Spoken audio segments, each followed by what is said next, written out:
July 29th here in Canada.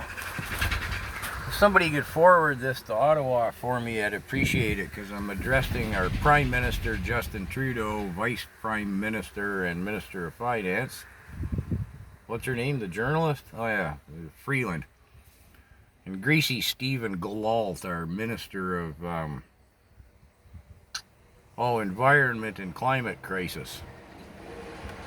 Former radical environmentalist criminal. Yeah, environmentalist, mental. Yeah, you wouldn't look at that boy, you know he ain't right in his head. Anyways, I'll talk slow for you there up in Ottawa, guys, because I know the three is don't add up to one idiot. This new Build Back Green business. Yeah, okay. We're going to build back green. Well, anybody with half a brain, so maybe if the three of you sat down and hashed it out, you'd understand we'd have to triple, maybe even quadruple our grid to power all those electric vehicles. Not to mention farm tractors and transportation. Doesn't work electrically, not even close. And I don't know how you figure we're going to pay for it. Crank up that Trudeau printing press and crank out some more, money. Pay for it all. So where's it going to come from, this hydro? Oh, wind turbines. Woohoo. Free energy. Well, it's been proven on a global scale, wind turbines don't pay for themselves in their lifespan in any green sense or carbon footprint. They wear out before they pay back in a green sense their carbon footprint. They're built with petroleum products. They don't pay for themselves. I'll come back to that in a second. And when they're disposed of, they're just, they're a bunch of crap. They just dig a hole and bury them. Here in Ontario, we bought a bunch of wind turbines from the Danes. And the Danish were honest. They said, we've been messing with this stuff for 30 years. It doesn't pay itself back in a green sense, but if you want to buy it from us, we'll happily sell it to you. Yeah. So wind turbines, no, just not green. Oh, solar panels. Solar panels are green.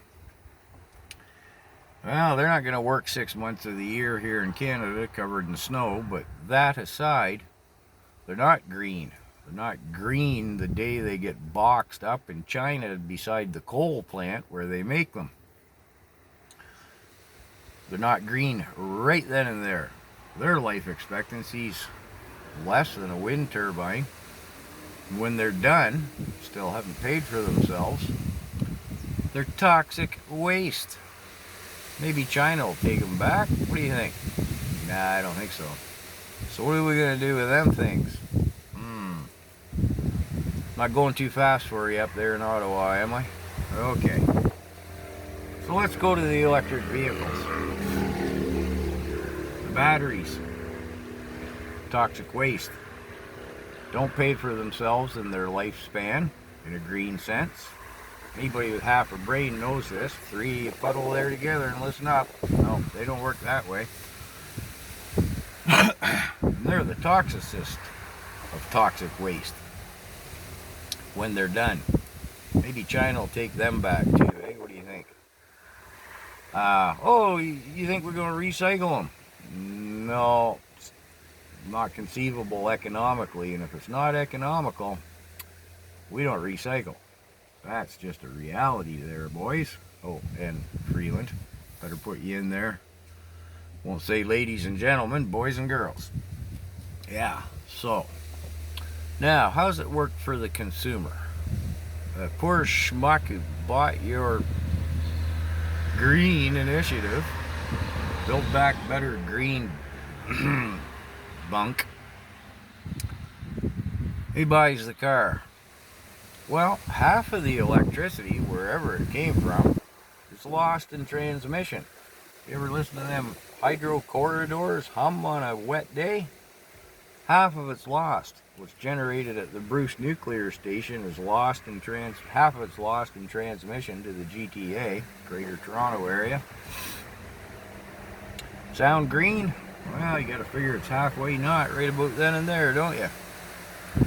Then when you plug your car in at home, assuming somehow we managed to triple or quadruple the grid, and the EV owner paid to have that charging station put in and all that business, 80% of it, 80 cents out of every $1 that comes out of your house into the car, only 80% of it goes into the car. 20% of it's lost in transmission, just from the house to the car. Ooh, this whole green thing's just getting worse, isn't it? Stay focused, you three. I know. You got the attention span of a small winged insect. So, now, we're charging our EV. Well, we got to put the price of hydro up because there's tax on fuel, petroleum fuel, to maintain the roads or fly you guys around the world or something. I don't know, but anyways, gonna have to put up the price of hydro. Wait a minute. Oh yeah, the consumer, all of his hydro consumed, not just what goes into his car, now is more expensive. Ooh, that one went past you, didn't it there, you three? Yeah, okay. Now, unless that EV is at its optimum temperature, whatever that might be, 68.3 degrees Fahrenheit, no more, no less, the colder it gets, the batteries just bleed off their storage charge. You get well below zero, freezing, plugged into 110, running wide open, that car will actually not charge. It won't, its tank won't fill up because the batteries have to be kept warm. Or else it's just like having a hole in your gas tank. The colder it is, the bigger the hole. It gets cold enough, you can just, if it was fuel, you'd hook the nozzle in, it would run right out onto the ground. Is that sounding green there, boys and girls up in Ottawa? Don't sound too green to me. Oh, you put it in a heated garage while you're charging it. Yeah, okay. Well, how are we heating that garage? Got to burn some energy for that, don't we? Maybe that's not so green. We'll set aside the fact that when they tend to catch fire, it's usually when they're charging, so your heated attached garage to the house, well, you better buy some more, smoke detectors there. Not that they're particularly green, but, well, that's a small aside. Oh, and then when it's too hot, the batteries discharge, so they have to be cooled. They have to use energy to cool themselves. So actually, when it's too hot, they still got to be plugged in just to sit there. Not like an ICE vehicle, internally combusted one that runs on petroleum that doesn't use any energy while it sits there, no matter whether it's hot or cold. Oh, and then there's that back to catching fire business. Man, that smoke is some toxic. Oof. Couldn't be nastier. And lithium loves to burn. Just loves to burn. Once it starts, pour all the water you want onto it. It just keeps burning. Black smoke. Oh. You just drop the thing in a pond and let the fish grow 3 eyeballs, I guess, to put those things out. So yeah, are they green? No, they're not green at all. Anybody with half a brain can get their head around that. So maybe it's the three there, Trudeau and Freeland and Greasy Steve, get together. Maybe you can comprehend that.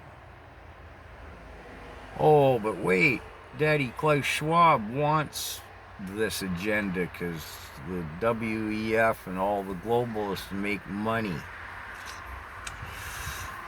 I guess the realities of the green not being green really don't matter anyways. So I guess I'm just talking to hear myself.